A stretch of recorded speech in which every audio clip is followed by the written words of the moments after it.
Hello বন্ধুরা, তোমরা সব কেমন আছো? আশা করি তোমরা খুব ভালো আছো। তোমাদের ভালোবাসাতে আমিও ভালো আছি।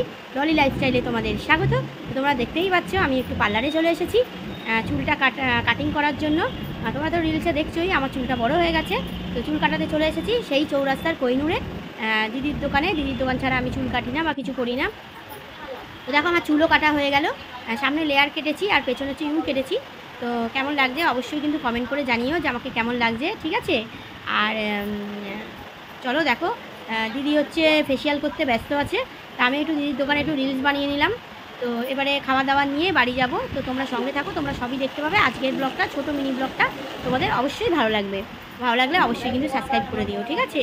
তো বৌদির পাশে থেকো, বৌদিকে আরও বেশি বেশি করে সাপোর্ট করো। তো অবশ্যই কিন্তু জানিও বৌদিকে কেমন লাগছে। তো দেখো মিষ্টির দোকানে চলে এসেছি। এটা হচ্ছে আমাদের চৌরাস্তা জগদ্ধাত্রী। তো মিষ্টি সিঙ্গারা ফিঙ্গারা এসব নেব।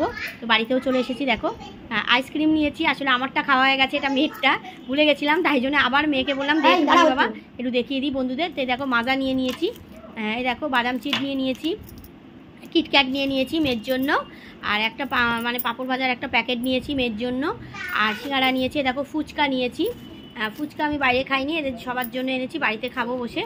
তো সিঙ্গারা নিয়ে নিয়েছি। এরকম মিষ্টি জগদ্ধাত্রী থেকে মিষ্টি সন্দেশ এসব নিয়ে নিয়েছি সব।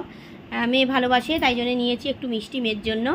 তো সিঙ্গারাও নিয়ে নিয়েছি। তো তোমাদের কাদের কাদের এই ছোটো সিঙ্গারা ভালো লাগে অবশ্যই কিন্তু কমেন্ট করে জানিও সিঙ্গারা। তো চলো তাহলে মিনি ব্লগটা এখানেই আমি শেষ করলাম। যদি ভালো লাগে অবশ্যই কিন্তু সাবস্ক্রাইব করে দিও, আর বৌদির পাশে থেকো নতুন কোনো ভিডিওতে এই